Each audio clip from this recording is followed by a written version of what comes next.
بہت نوازش وقت دینے کا شکریہ. قاہرہ صاحب ابھی تجزیہ ایک پولیٹیکل ورکر کی حیثیت سے کیا منظرنامہ دیکھتے ہیں اگلے 10 دنوں کا؟ یہی کہ 4-5 دن بعد جو ہے وہ یہاں سے یہ موبیلائز کرنا شروع کریں گے کراؤڈ کو, وہاں سے گورنمنٹ اٹھانا شروع کرے گی, پھر جو ہے وہ 24 کے 20-21 کو کنٹینر لگنا شروع ہوں گے, 24 کو شیل چلیں گے اور 26-27 تک کہانی چلے گی. کچھ اسی طرز کا منظرنامہ آپ ایکسپیکٹ کرتے ہیں یا اس سے مختلف؟ دیکھیے, کوشش تو خان صاحب کی اور ان کی جماعت کی یہی ہے. بنیادی طور پہ وہ چاہتے یہ ہیں, یا ان کو کسی نے سمجھایا یہی ہے, کہ کارکنوں کو بیٹھنے نہیں دینا, آن دا ٹوز رکھنا ہے اور وہ حرکت میں رہیں ہر وقت. اور ان کا آج تک کا فلسفہ بھی یہی ہے کہ اپنے مخالف کو سیاسی طور پہ انگیج نہیں کرنا, بلکہ اس کی تزئین توثیق کرنی ہے, اس کے اوپر اٹیک کرنا ہے, وربل بھی فزیکل بھی. اور بھلے وہ ملک کے نقصان میں بھی جائے, جماعتوں کے نقصان میں بھی جائے, آپ کے سماجی کلچر کے نقصان میں جائے, وہ اس سے بالکل انہیں مفر نہیں. اور اس وقت وہ ان کا واحد ٹارگٹ, ابھی کہا جا رہا تھا نا کہ گورنمنٹ انگیج نہیں کر رہی, گورنمنٹ نے تو ایک لمحے پہ انگیج کیا. بار بار انہیں کہا کہ مذاکرات واحد رستہ ہے آگے بڑھنے کا, لیکن خان صاحب کی طرف سے ہمیشہ نہ صرف تضحیک اور توہین کی گئی, بلکہ یہی کہا گیا کہ میں صرف اسٹیبلشمنٹ سے بات کروں گا, سیاستدانوں سے نہیں. انہوں نے مولانا فضل الرحمان جو کہ ان کے اتحادی ہیں اپوزیشن میں, ان کے اوپر اعتبار نہیں کیا.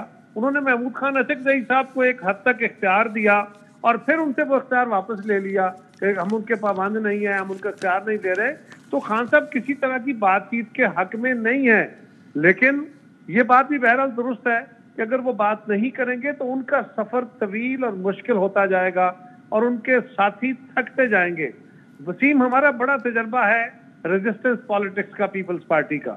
یہ جو رویہ خان صاحب نے اختیار کیا ہوا ہے, پچھلے احتجاجوں میں کیا نئی کال ہے. پچھلے احتجاج بھی خان صاحب کے حکم پہ ہی ہو رہے تھے, اور اب اگر وہ کہہ رہے ہیں کہ فائنل کال ہے, یہ نیا ہے کہ وہ کہہ رہے ہیں فائنل کال ہے, اب رہا کرے بغیر واپس نہیں آنا. یہ نیا ہے. فائنل کال ہو گئی, اچھا کیا ہوگا؟ 2-4 ہزار 5 ہزار 10 ہزار بندہ آ کے اسلام آباد کے گرد و نواح پہ بیٹھ جائے گا. کتنے دن بیٹھیں گے؟ 2 دن 4 دن 10 دن 15 دن یہی بیٹھ سکتے ہیں نا. فرض کریں, میں یہ فرض پہ بات کر رہا ہوں. اچھا فرض کریں ایسا ہو گیا تو پھر کیا ہو جائے گا؟ کیا خان صاحب کو طاقت کے زور پہ انہوں نے آ کے چھڑوا لینا ہے؟ کیا انہوں نے جیل کی دیواریں گرا دینی ہیں؟ کیا یہ پاسبل ہے؟ اور اگر جیل کی دیواروں کی طرف کوئی جائے گا تو کیا ریاست اس بات کی اجازت دے گی اور بیٹھی رہے گی؟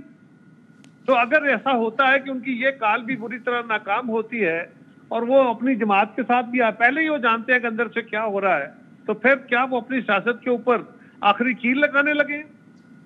لیکن قاہرہ صاحب یہ بات ٹھیک ہے, مناسب ہے. میں اپنے اگلے مہمان سے یہ پوچھوں گا پی ٹی آئی کے کہ بھائی پہلے 126 دن بیٹھ گئے تو بھی حکومت نہیں گرا سکے نا, تو ابھی 26 دن بیٹھ کے گرا پائیں گے کیا, یا 226 دن بیٹھ کے؟ تب تو اسٹیبلشمنٹ بھی ساتھ تھی. لیکن یہ بھی ہم نے دیکھا ہے نا کہ حالیہ دنوں میں پی ٹی آئی بے شک اپنی لیڈر کو آزاد نہیں کروا سکی, لیکن گورنمنٹ کو پینک کرنے میں تو کامیاب ہو گئی تھی نا. ایس سی او کے آس پاس بھی, ڈی چوک پہنچ کے بھی ایک پینک کی سچویشن تو واضح تھی نا. ادھر شیل چل رہا ہے, ادھر شہر بند ہے, ہر ہفتے 2 ہفتے بعد یہ ہوتا رہے. گورنمنٹ یہ بھی تو افورڈ نہیں کر سکتی نا. کر سکتی ہے گورنمنٹ کے لیے, مسئلہ نہیں ہے. وسیم, ہماری تو اسٹیبل گورنمنٹ ہوتی ہی نہیں ہے. کون سا ایسا وقت آیا پاکستان میں کہ 2 سال 3 سال بالکل اسٹیبل گورنمنٹ چلی ہو؟ یہاں تو کبھی مذہبی جماعتیں احتجاج کر رہی ہوتی ہیں ہر دور میں. ہمارے خلاف طاہر القادری صاحب آ جاتے تھے, کوئی اور جماعت آ جاتی تھی, مسلم لیگ آ جاتی تھی, ان کے خلاف ہم آ جاتے تھے. کون سا وقت آیا پاکستان کے اندر تو یہ کبھی جو ہیں ہماری قوم پرست جماعتیں وہ ہڑتالیں کر لیتی ہیں. تجزیہ آپ کا یہی ہے کہ یہ آئیں, جو میں نے ابتدان بیان کے تجزیہ آپ کا بھی یہی کہ یہی ہوگا, آئیں گے, شیل چلے گا, گرفتاریاں ہوں گی اور اگلی کال ہوگی. ریاست یہاں کی عادی ہو چکی ہے, لوگ بھی عادی ہو چکے ہیں. ہاں یہ نقصان دہ ہے, اس میں کوئی شک نہیں ہے, اس کا فائدہ نہیں نقصان ہوتا ہے, لیکن اب لوگ اس بات کے عادی ہو چکے ہیں, اس طرح رہنے کے اور اس طرح معمولات زندگی کے. اب کوئی سڑک بلاک ہوتی ہے, پہلے ہوتا تھا لوگ پینک ہو جاتے تھے, اب سڑک بلاک ہوتی ہے, لوگوں کو پتا ہے یار اچھا تھوڑی دیر بیٹھنا ہوگا پھر چلیں گے. This is very wrong, this is very damaging thing. لیکن اگر پی ٹی آئی کا یہ خیال ہو کہ ہم کچھ لوگ اکٹھے کر لیں گے, پہلی بات تو یہ ہے کہ اسٹیٹ یقیناً ریزسٹ کرے گی. اسٹیٹ بندوں کو بڑا کراؤڈ اکٹھا نہیں کرنے دے گی. لوگوں کو بھی پتا ہے, لوگ بھی تھکے ہوئے ہیں. لیکن اگر فرض کرے کچھ لوگ اکٹھے ہو کے بیٹھ جاتے ہیں, وہ بیٹھ گئے تو بیٹھے رہیں, اور اگر وہ بندوقیں اٹھا کے, وہ لاٹھیاں اٹھا کے, وہ بلڈوزر ساتھ لے کے جیل کی دیواریں گرانے چلتے ہیں, تو پھر ریاست کے پاس کیا ہتھیار ہوگا؟ کیا قانون خاموش ہو جائے گا؟ کیا خیال ہے آپ کا؟